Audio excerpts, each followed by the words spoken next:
Hi గారు, welcome to our channel. ప్రస్తుతం మనతో పాటు దాము బాలాజీ గారు సీనియర్ జర్నలిస్ట్ ఉన్నారు. వారితో ఒకసారి మాట్లాడదాం. సార్ నమస్కారం. సార్, పూణేలో ఒక అమ్మాయిపై బస్సులోనే ఒక వ్యక్తి రేప్ చేశారు సార్. ఇప్పుడు ఆ ఘటన సెన్సేషన్ క్రియేట్ చేసింది. సో ఈ ఘటన జరిగిన తర్వాత 3 రోజుల పోలీసులు ఇప్పుడు ఆ వ్యక్తిని పట్టుకున్నారు. అసలు ఏం జరిగింది మరి ఇష్యూలో, తను ఎలా పోలీసులు పట్టుకోగలిగారు సార్? పూణే బస్ స్టాండ్ లో బస్సులు రేప్ అనేది సంచలనం సృష్టించింది దేశవ్యాప్తంగా. ఒక కుదిపేస్తుంది. ఎందుకంటే 2012లో ఒక ఫిజియోథెరపీ స్టూడెంట్ నిర్భయ అని పేరు పెట్టారు. తర్వాత ఆమెను కదిలే బస్సు వెళ్తుంటే ఢిల్లీలో కదిలే బస్సులో 3 వ్యక్తులు అతి దారుణంగా రేప్ చేసి చంపేశారు. సో అది అప్పుడు దేశవ్యాప్తంగా ఇదైంది. నిర్భయ చట్టం కూడా వచ్చింది. దానివల్ల వాళ్ళని ఊరి కూడా తీశారు. దాని తర్వాత ఆ స్థాయిలో మళ్ళీ ఒక బస్సులో ఇటువంటి సంఘటన జరిగింది. ఇదేమైందంటే మొన్న 25వ తేదీ మంగళవారం అర్లీ మార్నింగ్ 5:45 నుంచి 6:30 లోపల ఈ సంఘటన జరిగింది. 5:45 ప్రాంతంలో పూణేలో స్వరగేట్ అనే ఒక బస్ స్టాండ్ ఉంది. అది చాలా పెద్ద బస్ స్టాండ్ అనమాట, స్వరగేట్ బస్ స్టాండ్. అందులో ఒక అమ్మాయికి 26 ఏళ్ళు. ఆ అమ్మాయి సతారా జిల్లాలో పల్తాన్ అనే తన ఊరి కోసం ఒక బస్సులో ఎక్కి కూర్చుంది. సో కూర్చొని ఉంటే ఒక 37 ఏళ్ల కుర్రవాడు వచ్చాడు. అతను చాలా అందంగా బాగున్నాడు, స్మార్ట్ గా. దత్తాత్రేయ రామదాస్ గోడే ఆ అబ్బాయి పేరు. అతను వచ్చి, దీది అక్కడ ఒక బస్సు కదులుతుంది, బాగుంది ఆ బస్సు, సెమీ లగ్జరీ, నువ్వు అక్కడికి వచ్చే దీది, ఇది కదులుది ఇప్పుడంతా అని చెప్పాడు. ఆర్టీసీ వాళ్ళు మనకు తెలుసు కదా, ఎక్కడైనా వాళ్ళు ఎప్పుడు కదులుతారు ఎప్పటికి తెలియదు. డ్రైవర్ వాళ్ళు లేరు, బస్సు అక్కడ ఉంది, ఎక్కువ మంది లేరు. సో ఆ అమ్మాయి ఫస్ట్ డౌట్ పడింది. కానీ ఇతను మాట్లాడిన పద్ధతి, ఇతను చాలా జెంటిల్గా చాలా మర్యాదగా మాట్లాడి తన మీద ఏదో కన్సర్న్ ఉన్నట్టుగా అడిగి మా అమ్మాయిని పక్కకు తీసుకొచ్చాడు. ఆ బస్సు సపరేట్గా ఉంది ఒక బస్సు. సో ఆ బస్సు ఏంటంటే శివసాహి బస్సు అంటారు దాన్ని. శివసాహి వెళ్ళే bus, semi luxury AC bus. అందువల్ల ఏసీ బస్సులో మనకి కంప్లీట్ క్లోజులు ఉంటాయి, ఇట్లా డోర్స్ తీయడానికి, గ్లాసెస్ తీయడానికి లేదు. అలాగా ఉంది. లోపల దగ్గరికి వెళ్ళినాక అమ్మాయికి డౌట్ వచ్చింది, లోపలంతా చీకటిగా ఉందంటే అలా అక్కడ బస్సులో నిద్రపోతున్నారు, అందుకని లైట్లు ఆఫ్ చేస్తున్నారు అని ఇతను చెప్పాడు. చెప్పినాక సరే అని అమ్మాయి సందేహంగానే బస్సు ఎక్కింది. ఎక్కగానే ఇతను ఇమీడియట్గా ఎక్కి డోర్ లాక్ చేసుకున్నాడు. డోర్ లాక్ చేసుకుంటే ఇంకా ఆడ కర్టన్ కూడా ఉనింది, పైగా లోపల లైట్ లేదు కదా. సో ఈ అమ్మాయి అరవక ముందే అమ్మాయిని నోరు మూసేసుకున్నాడు. ఆ అమ్మాయిని సీట్లోకి పెట్టేసి అమ్మాయిని రేప్ చేసి అతను వెళ్ళిపోయాడు. ఇదంతా ఒక 1/2 అవర్ మధ్యలోనే జరిగిపోయింది. సో జరిగినాక అమ్మాయికి ఏం చేయాలో తెలియదు, షాక్కు గురైంది. దాని తర్వాత వాళ్ళ ఫ్రెండ్కి ఫోన్ చేసింది. ఆ అమ్మాయి కూడా వాళ్ళ ఊరికి వెళ్తుంది బస్సులోనే. అమ్మాయి ఉన్న బస్సులోకి వెళ్ళిపోయింది, ఎక్కి కూర్చుంది.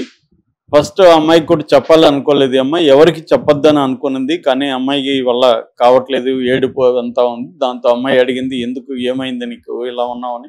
ఇప్పుడు అమ్మాయికి చెప్పింది భయపడుతూ. చెప్పినప్పుడు ఆ అమ్మాయి ధైర్యం చేసి, మనం పోలీస్ స్టేషన్కి వెళ్ళి పోలీస్ కంప్లైంట్ ఇద్దాము, ఇట్లా ఎందుకు ఉండాలి మనం అని అమ్మాయిని ఎంకరేజ్ చేసి వెళ్ళి పోలీస్ స్టేషన్లో పోలీస్ కంప్లైంట్ ఇచ్చారు. పోలీసులు కూడా ఇమీడియట్గా స్పందించి దీన్ని కంప్లైంట్ తీసుకున్నారు. ఒక్కసారిగా ఎప్పుడైతే ఇది జరిగిందో ఇది న్యూస్ లీక్ అయిపోయింది, మీడియాకి అయిపోయింది. అక్కడ మీడియాలో బ్రేకింగ్ వచ్చేసింది అన్ని చోట్ల.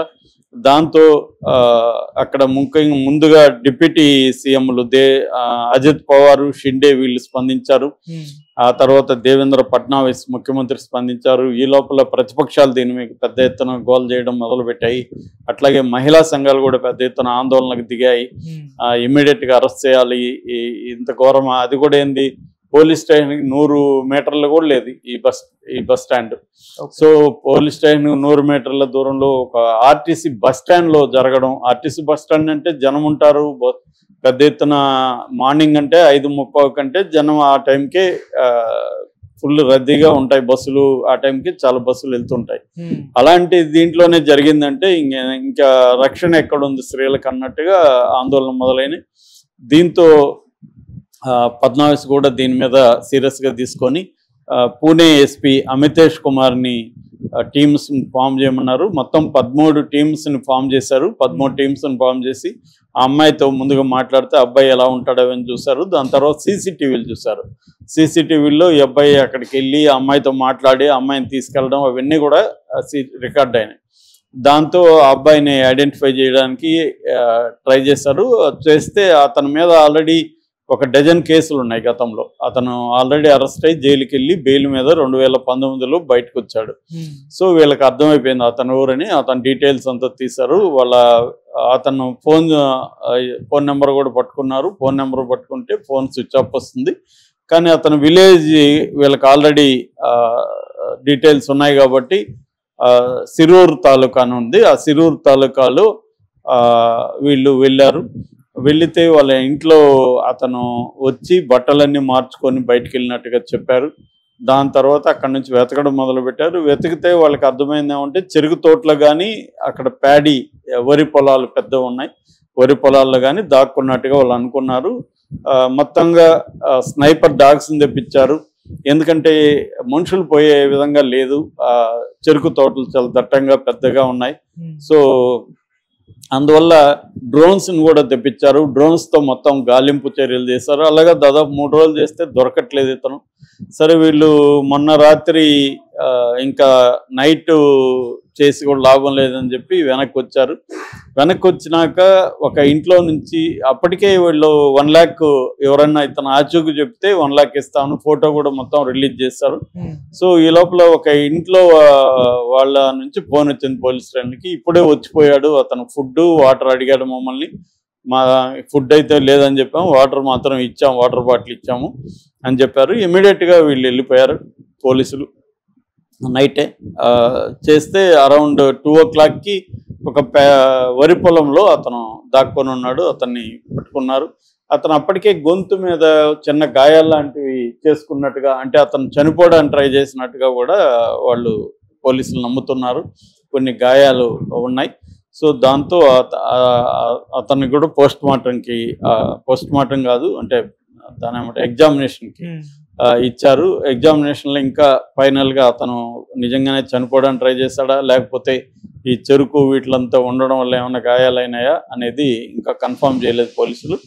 ఏదేమైనా ఈ గడే అనేవాడిని అయితే పట్టుకున్నారు. ఇప్పుడు అతని మీద రేపు అంటే ఈ అమ్మాయి మైనర్ కాదు, 24 పోక్సో కేసు లేదు, కానీ రేప్ అయితే పెట్టారు. రేప్ కేసులో ఇప్పుడు బిఎన్ఎస్ కింద వచ్చిన చట్టాలు కొన్ని స్ట్రిక్ట్గా ఉన్నాయి. అందులో ఏంటంటే ఉరిశిక్ష కూడా పడే అవకాశం ఉంది. రేపులో కూడా ఉరిశిక్ష వరకు వేయచ్చు. సో ఇతనికి ఉరిశిక్ష వేయాలని సీరియస్గానే ఫడ్నవీస్ ఉన్నాడు. ఎందుకంటే ఈ స్థాయిలో చేస్తే మొత్తం మహారాష్ట్రలో ప్రభుత్వానికి వ్యతిరేకత బాగా పెరుగుతుంది. ఎందుకంటే అప్పుడు కూడా ఢిల్లీలో కాంగ్రెస్ ప్రభుత్వం కూలిపోవడానికి ఇది వన్ ఆఫ్ ద రీజన్స్. ఏది అప్పుడు జరిగిన నిర్భయ రేప్ కేసు. సో అలాగా ఇప్పుడు వాళ్ళు సీరియస్గా తీసుకున్నారు. ఈ అబ్బాయికి కోసం, ఈ కేసు కోసం ఫాస్ట్ ట్రాక్ కోర్టులో పెట్టారు. ఫాస్ట్ ట్రాక్ కోర్టులో త్వరగా చేయాలని. సో సీనియర్ జడ్జెస్ అంతా కూడా దీని మీద ఖండన ఎక్స్ప్రెస్ చేశారు. నాకు తెలిసి ఈ అబ్బాయి తరఫున ఎవరు కూడా అడ్వకేట్లు కూడా వాదించేదానికి ముందుకు వచ్చే పరిస్థితి లేదు. ఖచ్చితంగా